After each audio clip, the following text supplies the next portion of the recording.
Hello, people of the world. It is Sunday, podcast day here at the Ben Briggs podcast. It is precisely 11 o'clock in the evening. I know.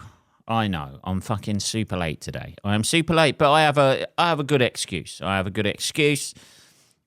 been unable to think of anything other than the Euros final today. I have done very little today. I took a 4-hour afternoon nap earlier on. I know. It is Sunday, Sunday the 14th of July, 2024. Let's get that in there. Come on. Stay on brand, Ben. Stay on brand. Come on. I have been able to do anything other than, nothing other than thinking of the Euros final today. And that was time well spent, as it turned out.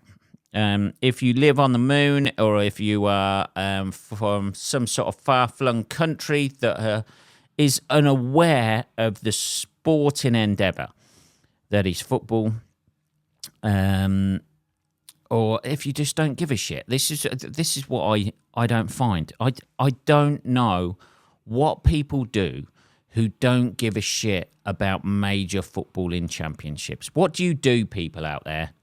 Tell me.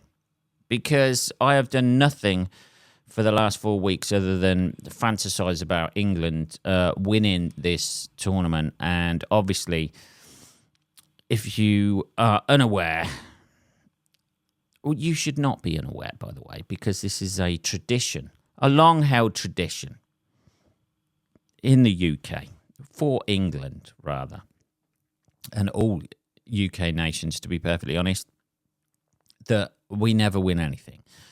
We've got to 2 finals in the last 3 years, and, 3 years ago we got into another final, and tragically lost tonight as well, to a better side as well, even though I hate to say that, to a better side. Like, throughout the whole of this tournament, it feels like, to put it into stand-up terms, it feels like England's performances, the audiences could turn at any moment, and they could be dying on their ass. And unfortunately, that is what happened this evening. They just didn't, it wasn't particularly exciting. The first half was good. Spain looked fucking too good on the ball, and all the time I was thinking, we're going to lose this. We're going to fucking lose this. Spain looked too good. Spain looked great. And obviously when we equalised, I got a little bit excited. I'm not ashamed to say that. I got a little bit excited. Holy fucking shit, come on! Still a little bit raw inside me this evening, people. It's still a little bit raw inside me. I enjoyed it. It's nice that your country, here's me putting it sort of like, amicably, shall we say. It's nice that your country makes it to the final, because there's very little investment, unless it's like somebody like Germany playing in the final, or Italy playing in the final, or France, any of the major European countries. In England, we're not going to be supporting those. So we'll support whoever they're playing. But there's still no, it's a different level of passion that you have for your own country, I think. A different level of passion. Whereas, like if you're watching it as a neutral, you're watching the whole final as a neutral, you may pick a team, but you still don't have that level of passion behind it. There is more power in love than hate. That's what I'm saying. You know what I mean? There's more power in love than hate. When you love a team and they're in the final and you support them, rather than you're hating against another team. Anyway, it's fucking over. It's over now, isn't it? We do this every time in this country, don't we? We get a little bit excited. We all get a little bit carried away. We're all fucking hoping for another bank holiday. I think that's the main thing.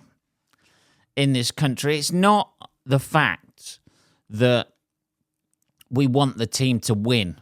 It's the benefits for us afterwards. Nobody wants to go to work. Nobody wanted to go to work today if we won it. But everybody is trudging into work like Monday morning. Today. I mean, Monday morning, tomorrow. You know what I mean. Nobody wants to go, to work on a Monday morning, after you've won the Euros the night before. No, you want to stay out all night, get absolutely fucking hammered. You want, Keir Starmer to sweep across the board and say, no, it's okay, we'll have a bank holiday. And then there's a news update. Fuck it, we'll take the week off. I think that's why, in our heart of hearts, one of the reasons why we support England so vehemently is because we're all lazy fucks and don't want to go to work on the Monday morning following it. So, come on, fucking hell. I've got a 6 o'clock start. Come on, put a bit of extra effort in. Take a few more shots on target. So another crushing disappointment for England. There was a certain amount of, I had a bit of trepidation all day today. I'm not gonna lie. In the back of my head, I was like, surely they can't do it. I'd rather win a World Cup than a Euros, but I'll take a fucking Euros. You know what I mean? I'll take that. We got to the final. They played all right in the first half. When they scored the goal, they were playing all right. They had Spain under pressure and then fucking took a throw-in that went all the way back to Jordan Pickford and then don't seem to have done anything after that. They did not capitalise on it. But there you go.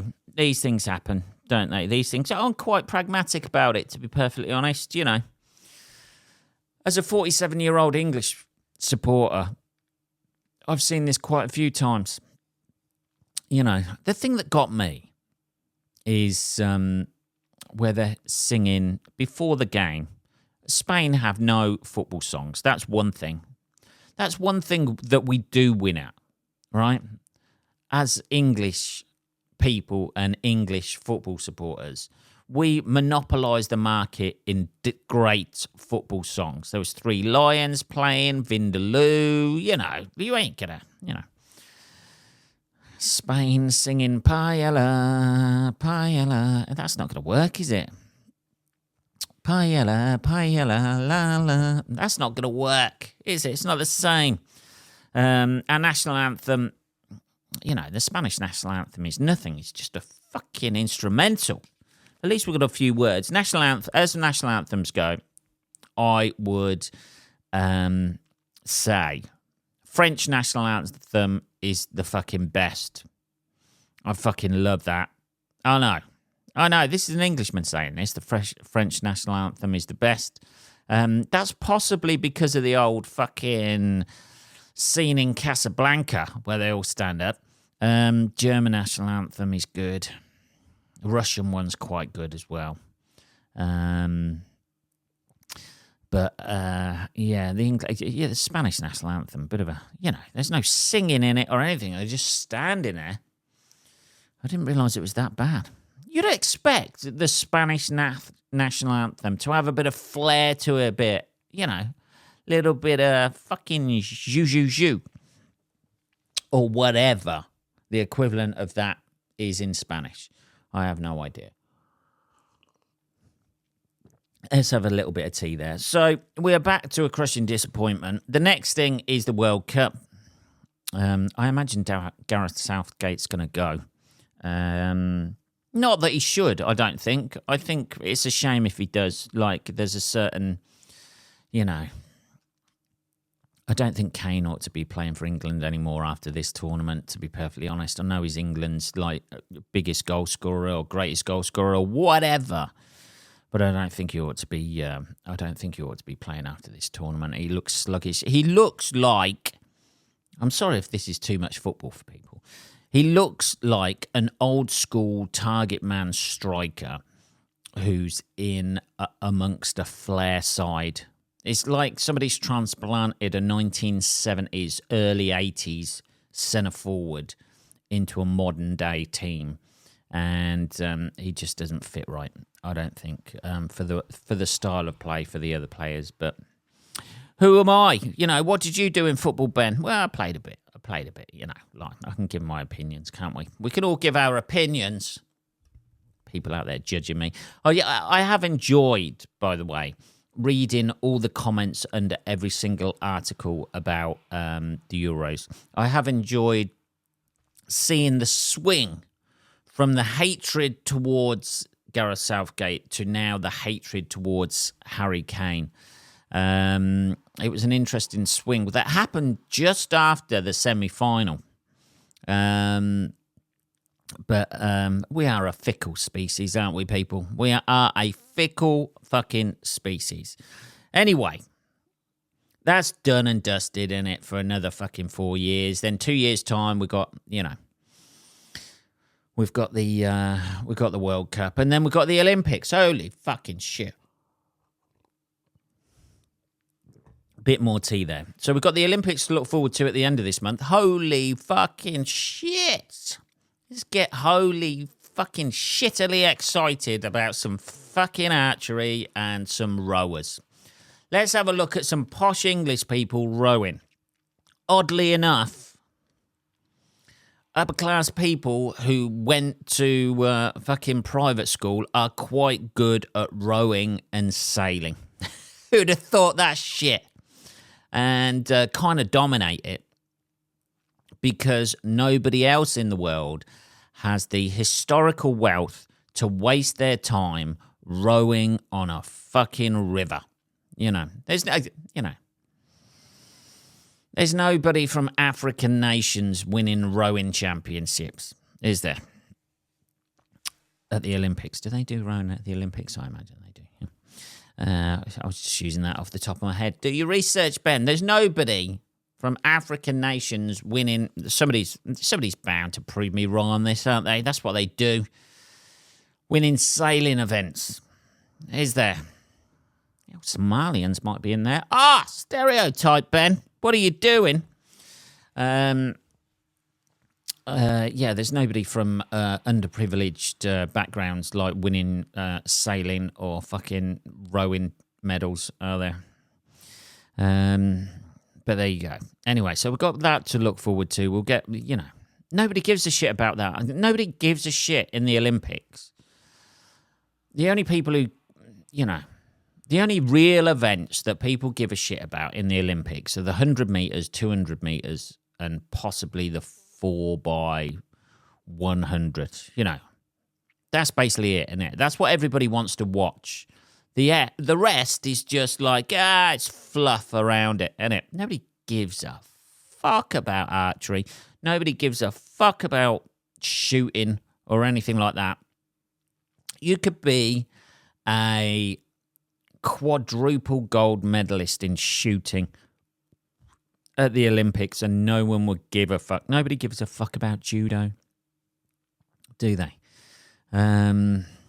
I wonder what new events there are this year. That'll be exciting to see. But I quite, or the swimming. People give a shit about swimming for some reason. But the only reason people give a shit about swimming in the Olympics is because it's the only sport that's on at that stage. They put all the swimming, they bookend the front end of the Olympics with the swimming because they know that everything else that's on there, nobody gives a shit about. People have watched the swimming, but only to see if somebody can win like 10 gold medals. If you can win 10 gold medals at swimming, like that Michael Phelps or whatever. What's he? I could walk past him in the street. I wouldn't even recognise him.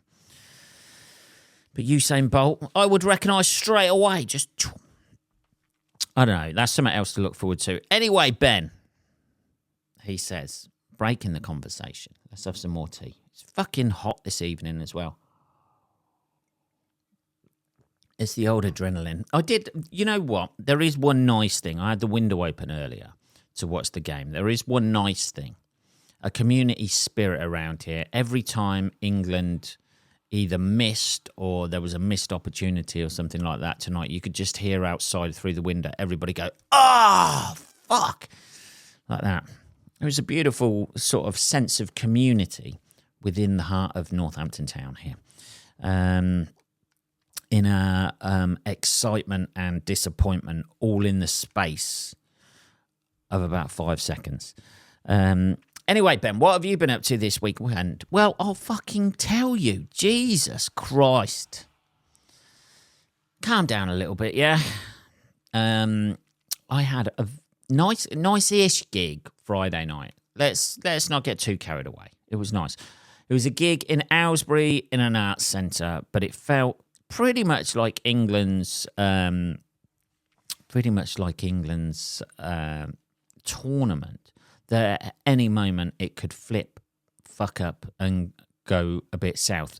Art centres gigs are always a little bit, I don't know, because like people go to an art centre, oh, hoity-toity, I'm at an art centre. I went to see a comedy night at an art centre, don't you know? It's a little bit like that. It's very middle class. It's very fucking white. Yeah, they're a bit sticky. It can be a bit of a sticky wicket at times, people, the old arts centre. Particularly if you, A, swear quite a bit, as I fucking do, you slags, and B, if your material is a little bit, let's say, fruity. So, because they're nice, you know, hey, I'm a white middle-class person. I'm a very nice person. Unless it's behind closed doors and then I beat my fucking partner rotten. So it can be a bit of a sticky wicket at times. I was a bit rusty as well because the old fucking surgery on the old back. Have I not told you about that, people? Because of the old surgery on the old back, I haven't been as prolific in the gigging arena as I usually am. But that is coming back this week, so that's nice. But I felt a bit fucking dusty, you know? I needed to shake the old dust off. And that was one of those gigs where I shook the rust off a little bit. It wasn't too bad. It was all right. I got away with it. Somebody asked me how it went, and I went, okay. It was okay. Yeah? You know, you've got to have some sort of self-awareness, haven't you? I'm not a fucking influencer on Instagram. You've got to have some sort of self-awareness. You know in your heart of hearts that you've done well or you've done badly in something, don't you? You get that feeling inside, don't you, of like, oh, man, that was fucking nice. Or, whoop, got away with that fucker. Just about got away with it. Rather than promoting, hey, man, my life is just amazing. Look at me standing next to this car that isn't even mine, but I'm damn well going to pretend that it is because it's in the fucking photo. Must be my car. Fake it till you make it. Well, no, just be honest. Because if you don't make it, you spend all the rest of your life faking it, don't you? That's it. And your life is one endless stream of fucking bullshit. There's a bit of a rant there for you about Instagram fucking twats. Anyway. So it was all right. It was in Aylesbury. It was kind of nice, like kind of nice place. Like it was like proper. It was kind of weird because it was just like an old. It looked like an old school fucking village kind of primary school, even though it wasn't in a village. But the theatre itself had like benches going up like that, so it was kind of like sloping with different height seating in there. Which is always a bit weird because you're looking up, literally, rather than eye level. Which is always a bit odd, especially in a small room. It wasn't a massive room either.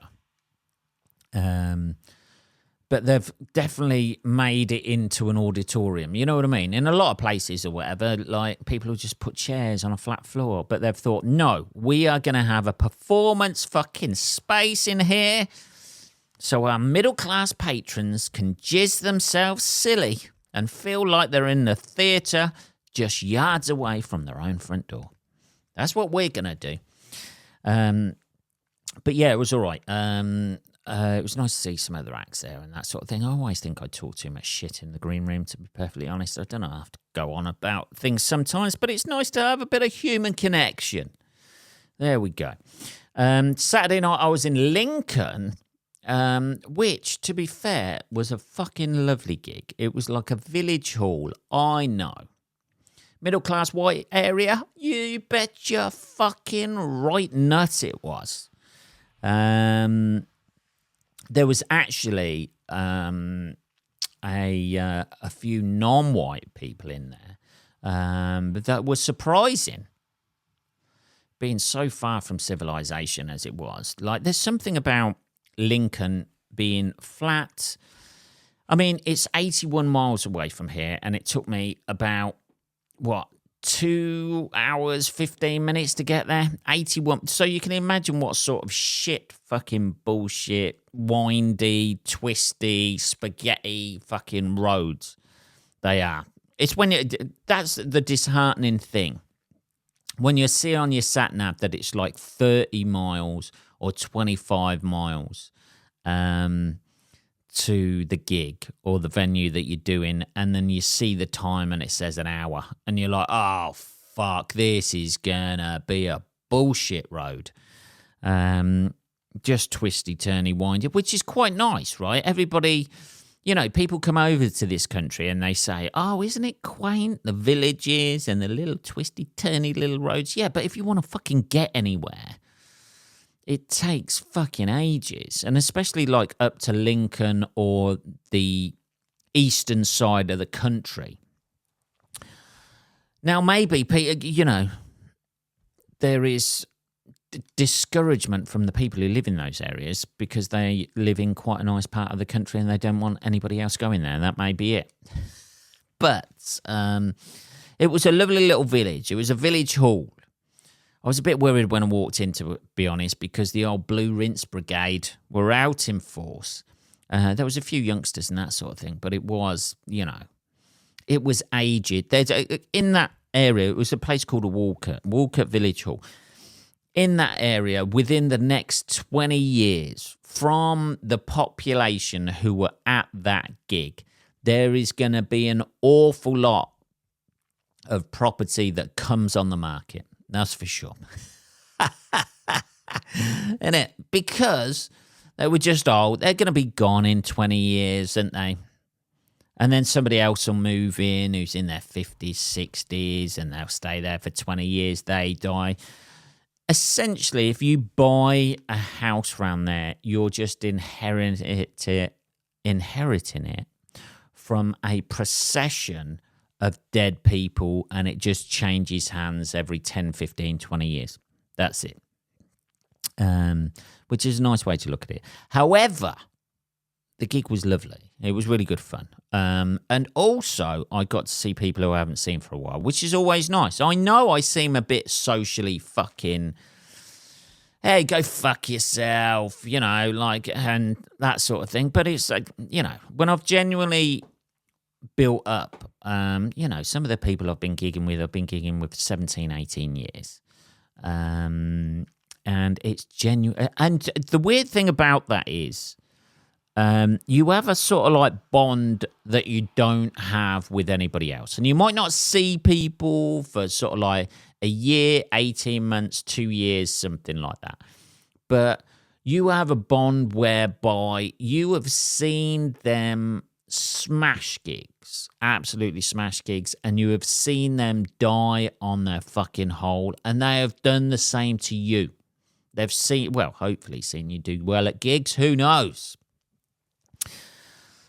But you have a sort of like weird bond where you've seen them at their best and at their worst. And I was having this very conversation with one of the acts on Saturday, Rob Coleman. I was having this conversation with him where normal people, you know, who don't do stand-up don't really understand that dying on your ass isn't as necessarily as traumatic or